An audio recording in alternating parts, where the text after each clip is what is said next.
果说这个台风中心比较快通过的话呢，看起来影响时间就不会拖太长。那么我们要先从卫星云图上头要带大家来看到是这个台风就在刚刚，也就是下午的1点40分的时候，已经从台东成功来登陆。那么过去我们形容说这个台风是一个大眼台，它的台风眼非常的大，所以也就导致其实呢，你从卫星图上头来观察，它在台风中心旁边这一圈这个云层最厚实、最扎实的这个眼墙结构，从今天12点半过后，其实就陆续已经压在我们花东一带的陆地上头，所以导致12点半过后，一直到现在，当地其实都是风雨最强劲的时候。那么刚刚呢，在台风登陆的中心点，也就是台东成功，虽然有一阵短暂的是无风无雨的状况，可是我们要提醒当地的观众朋友是千万不可以掉以轻心，因为一旦台风逐渐在移动的过程当中，另外一边的眼墙再度移上来的时候，在当地就又会有狂风跟暴雨了。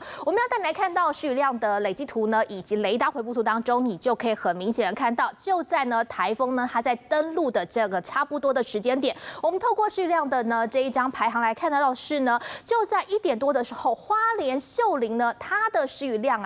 冲到了93毫米，这个雨是比用倒的还要下的凶。花莲的富里来到了65毫米，玉里也来到了58毫米，还有宜兰的大同也是56毫米。很多人可能想问说，登陆点不是在台东吗？那为什么雨下最大的地方都是在宜兰跟花莲呢？最主要我们透过雷达回波图当中带你来看到是台风的结构当它这样吹的时候，一开始它所灌进来的是东北风，东北风的迎风面就在宜兰跟花莲这一带，再加上整个地形抬升的作用，就会在整个的北花莲还有在宜兰这边造成了累积性的降雨，所以我们要特别提醒，因为气象署就预估，在整个台风影响期间，在宜兰跟花莲的山区累积雨量预计是最多的，会上看到1200毫米。那么光是在今天的累积雨量我们要带你看到是今天一整天下来，透过这一张图表，你可以很清楚的看到，整个雨几乎都是集中在东半部，从北部的山区一直到整个的东半部，尤其是宜兰、花莲、台东一带，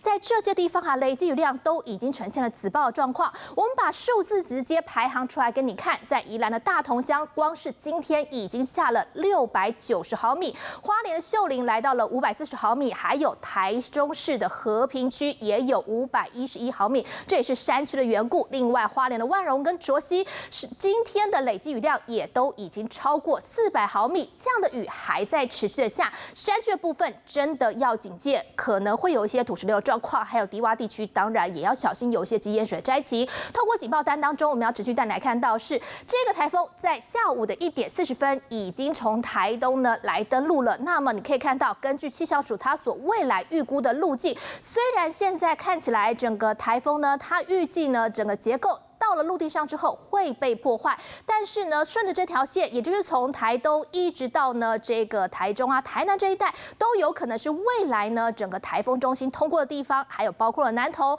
那么这些地方可能都会随着台风中心的靠近，掀起了狂风暴雨，要警戒的。另外就是台风中心现在看起来预估会在今天晚间从我们的西半部来出海，到时候整个的风跟雨的话，有机会会慢慢的消减下来，也就是说，从现在开始一直到晚间，都是台风影响我们最剧烈的时候。未来的降雨趋势，我们要带你来看到是今天一整天来说的话降雨主要都还是以东半部为主。那么到了下午的时候台风中心已经在我们的陆地上了，可是雨主要还是在整个的东半部，可是会往西半部，尤其是在山区的部分开始下。到了晚间的时候，台风中心预估可能已经出海，到时候的话整个的风向会转为西南风，所以你看到西南风吹上来的时候，迎风面变成了中南部的山区，累积雨量就会变得很剧烈。可是这个时间点，其实东半部的雨还没有完全停歇下来，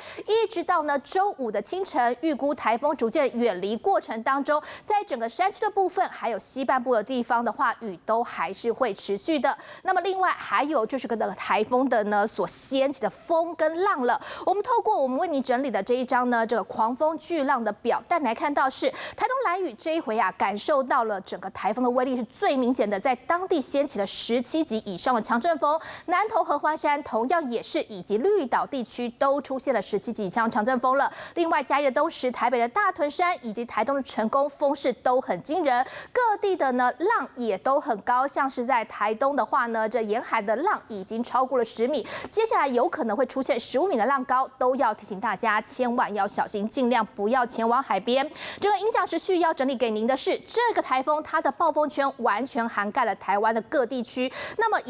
如果是宜兰、基隆跟北海岸来说的话，在今天的晚间的话是最有感的，大风大雨的时间会最强。双北地区跟桃园同样也是要慎防10级以上持续性的强风。花莲跟台东现在就是被影响最剧烈的时候，强风跟暴雨以及17级以上强阵风都有致灾的可能，千万要小心，尽量要提醒民众的话，如果可以待在